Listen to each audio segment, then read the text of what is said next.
Yo, yo, you know what this is, man. It's your favorite channel, man. This CTB, Chin Tuck, Boxing. I'm your boy Jay Slay. So what up to him, man? What's up, everybody? Remember to like, subscribe, hit the notification button, comment. Let's keep this channel growing. You know why? Because we love boxing and you love boxing. That's a fact, most definitely. This is the place where the fight fans come to get these delicious entrees of boxing knowledge. What's on the menu for him today, bro? It's that time, man.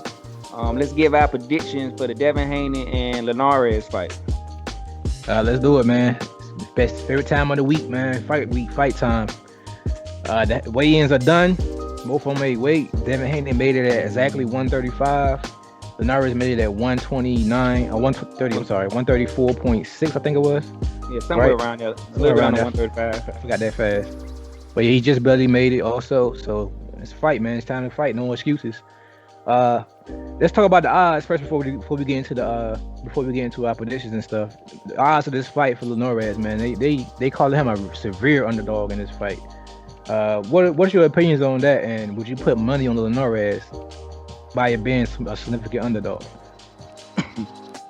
I mean, it's funny because I really, really respect Linares, and I heard him say on the weigh-in that his odds were actually better for Logan Paul to beat Mayweather than for him to beat Devin Haney, which is crazy to me. Insane. So I mean, from a betting man, if you want to throw a little money on it, if you got $50 to $100 that you willing to waste and you don't mind losing, I think it's a good bet. You know what I mean? But me knowing what I think Devin Haney gonna be, I wouldn't touch it because I know what Devin Haney is from my eyes. But if I'm just a betting man that just looking at the odds and the type of fighter Linares is, and I got $50 that I don't mind losing, and I can get those kind of odds he got, yeah, I would throw $50 on it. I don't think it's if you don't mind losing. You got to have $50 that you willing, like you know you're gonna lose. Like, fuck this $50. I'm gonna get it. Like, you got to have $50 in your pocket that you like. This $50 gonna be, you know what I'm saying, just going to my savings anyway. I don't need it for real. It gotta be that type of $50 because this is pretty much. I ain't gonna say it's a guaranteed loss bet, but it's a high probability that you're gonna lose that $50. But it's a good bet, like you said. I mean, it's gambling. It's part of the game. So yeah. So with these odds, man, I forgot the exact odds. I'll try to put it in the description. But with those odds, man, like my boy Mon said, I don't care if it's $5 or $10. If you got $5 or $10 to put on Linares, man, shit, just do it, man. You never know. You might turn that 5 into 50 or something. You know what I mean? You know it. So, all right, man, let's do it, man. It's fight time. Let's talk about game plans, strengths, and weaknesses of each fighter. Starting with Linares, man. Let's go in on him first since he's the challenger. What are some of the strengths that you see he would use against Devin Haney? To me, I think Linares is a great counterpuncher. I like his counterpunching ability. I like his ring generalship. I like his boxing IQ. I think he's a high IQ boxer that can bring different layers to his game. He's just not one layer. He has different gears and different layers as far as how he can approach you and how he can take you down. And I think that can be confusing for a young fighter. And I think it's going to be very important for Linares to confuse Devin Haney early, make him uncomfortable, make him doubt himself. And I think he has all the talent and ability to do that to Devin Haney. So to me, it's really going to come down to Devin Haney's mental side for me. Because once Linares throws all these chess matches and strategies at him, I'm curious how he's going to respond to it. So I just think Linares has to stick to, like I said, being different, unorthodox, using his ring IQ and generalship, and keeping him guessing and making it more of a thinking game than more of a young man's game. So I think that's his strength. Yeah, I agree with all of that. I'm also adding into his speed and speed and combination punching, because he just don't land one shot. He's not like a Mayweather counter puncher where he'll pot shot you and land one shot and get out of there. He's a combination counter puncher. Like he'll throw 2 or 3 in the fire, which could get him in trouble, could save him from getting in trouble. It all depends on how you play it. But he's also quick with it, man. He can match Devin Haney's speed. If not, he might be possibly faster than Devin Haney. We'll find out tomorrow. But he can obviously match his speed, which is I'm curious to watch. And also, I think he has underrated punching power, man. I think his punching power is pretty solid, man. Everybody who fought say he hit pretty hard, and the punch you don't see coming be the one hitting, be the ones that hurt you. So, but this speed, man, he might catch Haney with something he don't see coming, man. It's very, very possible. Man, let's talk about the weaknesses of Linares, man. What now we'll go with the Haney with the strengths. We'll keep it there with the strengths. What's some of the strengths Haney has that you think he would use against Linares? I think in this fight, his jab is very important. I think he needs to keep his jab in Linares' face. Don't give him time to think. I think he need to put pressure on him, put jabs on him, be the aggressive fighter, the come forward fighter. I think he can't sit back and try to play a chess game. I think he can. I think he has the ability to do it. But I think if he does that, he gives Linares a chance. I think if he keeps the jab on him and keeps his work rate up and stays in Linares' face and kind of puts pressure on him, I think he can control the fight and slowly break him down. I also think that his youth, plays a part in it. He's a younger, more fresh fighter. I think he's at a stage in his career where he's trying to take that next step. So I think that's one of his strengths also. So I will have to go with his youth, and also I think important for him is work rate and also his jab. I think his jab is going to be the key to this fight.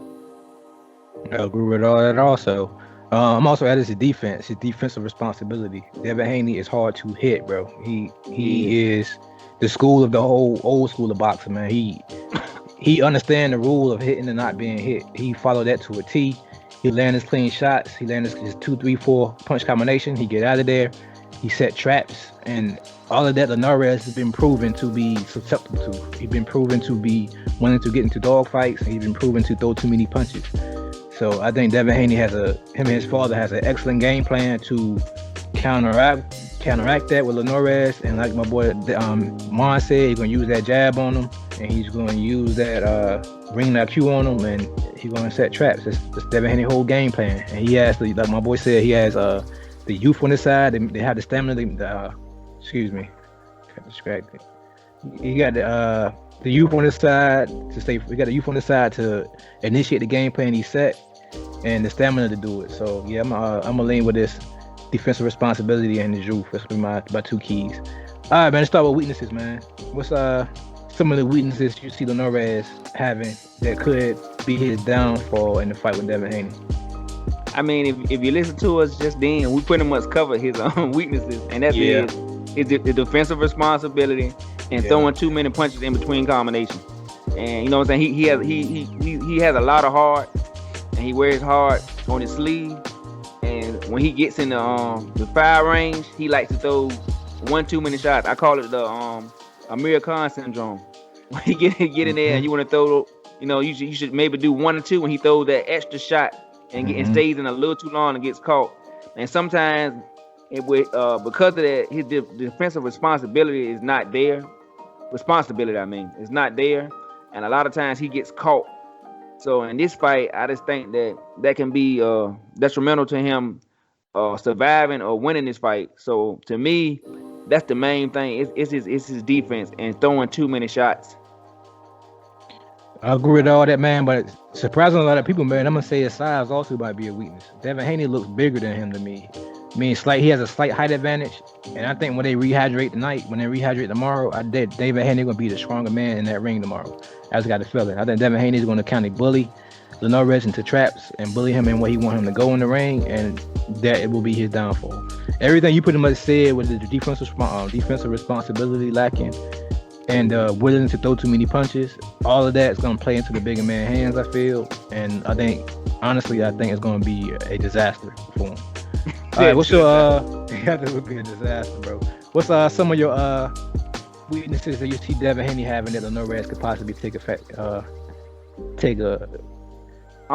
only weaknesses I'm gonna go with Devin is, of course, one being his youth could be a weakness, actually. And the other thing I would say that Devin Haney, I'm gonna throw a curveball, and I'm gonna say his mentality going into the fight. Right now, because of his last fight with Gamboa, a lot of people are pretty much criticizing his performance and saying that he don't have the power, that he's boring, that he's yeah, he's winning 11-1 or 12-0, but it's nothing spectacular to make us think this guy's the next big thing of boxing, pound for pound type of guy. So he may come with this mentality that he's gonna take more chances, or take more risks to try to be impressive or try to knock this guy out. Oh no, when you go in a fight, especially for a boxer, a lot of times you'll hear them say, I'm not trying to get the knockout. If it comes, it comes. But I feel like Devin Haney in this fight might be trying to get the knockout. And when you're trying to get a knockout with a guy that is crafty and a veteran like Linares, it can be a disaster also. So I would say those two factors could be his weakness in this fight. That's a good one. I'm gonna go with possibly the lack of dog. Possibly, I say possibly because we never seen Devin Haney pull the dog out of him yet. So I think Linares would try to pull it out of him if Devin Haney has it. We said Devin Haney was hard to hit, but if Linares is able to hit Devin Haney, we'll see what Devin Haney hits after he being cracked, man. If he get cracked one, Linares is a proven, like we say, he's a proven killer when he get people hurt. He throw punches and bunches, and he try to get you out of there, so Linares is gonna go for it too. Kind of what you said about Haney going all out trying to prove himself. Linares is in that type of fight. He is in that fight where he has to prove himself. So he's gonna come hungry and come bullying down his shield tomorrow. So come on there ready. This gonna be hit or be hit type style, I think, with him at some point in the fight. And like I said, if he catch Haney first clean with the punch that Haney don't see coming, we got to see if Haney got that dog in him to bite his mouth guard or his teeth shield and fight through that shit, man. All right, man, it's that time, man. Prediction time. Who you have winning, what round, and why? Okay, what's the count right now? What's the count? I think you said I am 7-6, and you are 10-3. Okay. That's my math. I think my math probably wrong. Yeah, I think you're right. I'm making sure we're on the same page. Okay. With this fight, I honestly think I always say this a lot, but the first 3 or 4 rounds, I really think it's going to be a competitive fight. I think that Linares is too crafty, too much a veteran not to throw different things at Haney that could confuse him early. And out of respect for who Linares is, he's going to have to make adjustments and figure him out. And he's not going to figure him out in 1 or 2 rounds. But I think about the midway through the fight, because of his sides, I think, and his jab, I think he's going to, and his mentality, which I talked about just a couple minutes ago, I think he's going to go in with the attitude to kill. He's going to try to hurt Linares. And Linares is, to me, one of his weaknesses is he kind of chinny. He's been knocked down a lot of times in his career, so he can get caught. And I believe this is a fight that I think Devin Haney is going to look spectacular as far as the mid rounds. I think around the 6th or 7th round, I think Haney is going to stop him. I think he's going to put him down. He's going to put pressure on him. He's going to beat him up. And I think the referee is going to come in and stop the fight probably after a couple of knockdowns. He'll get up again and he'll catch him on the rope, and another combination of flurry of punches. And I think it'll be stopped around the 6th or 7th round, maybe the 8th, but somewhere between the 6th and 8th round. I kind of agree with that, man. I see a mid to late stoppage also. I think, like you said, Linares gonna come in early. Haney gonna try to figure him out. So it's gonna be a jab fest. It's gonna be a high speed chess match for the first 3 or 4 rounds. And I think after that, Haney gonna start coming with the heavier shots to the head and the body. And once the heavier shots come, like I said, he's gonna bring the bully out of him. He's gonna start bullying Linares. And whenever Linares try to hold or do whatever, I think Haney gonna move him around the ring when he want to move him to, and set traps, man. I think, like I said, it's gonna get ugly for Linares after that point. So I'm calling a 8th round stoppage, possibly knockout KO. I see a trap being set, like you said, by Linares being chinny, and Devin Haney starting to grow into his own, starting to grow into his man strength, and starting to put weight on those punches more. I see it being a disaster waiting for him to Linares, man. Which is why the odds is where they are, because a lot of people see it that way. But it's still boxing, man. You never know what's going to happen until it happens, man. So you can think one thing, and next thing you know, we wake up Sunday morning talking about how Devin Haney got slept in the 8th, and then we be like, oh shit, yeah, we could have won some money. It's boxing, one man. Mistake. That's all it takes. One mistake, one bad day. That's all it takes. You can have a bad day, you still got to win. You still got to pull it out.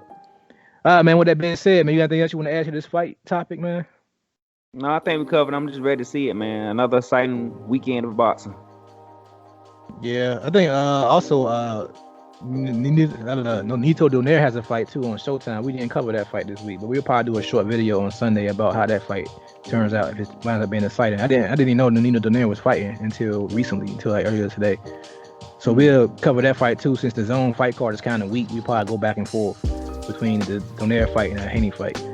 With that being said, man, this is CTB, Chin Tuck Boxing. I'm your boy Jay Slay. Cut him out of here, man.